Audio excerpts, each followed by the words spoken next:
Hi everyone, my name is Jerica and I'll be taking up account management at Sheridan College.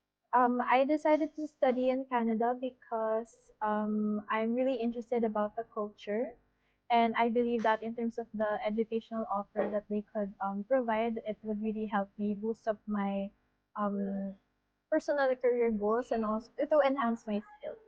I was looking at different options.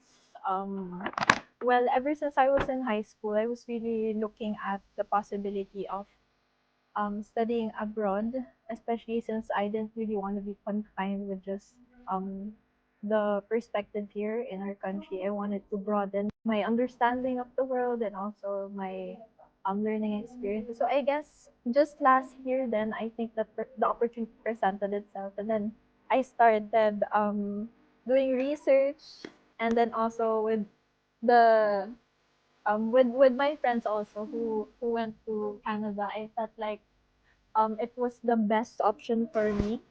And when I was doing my research also, I found talaga that Canada was the most ideal place for me for further studies.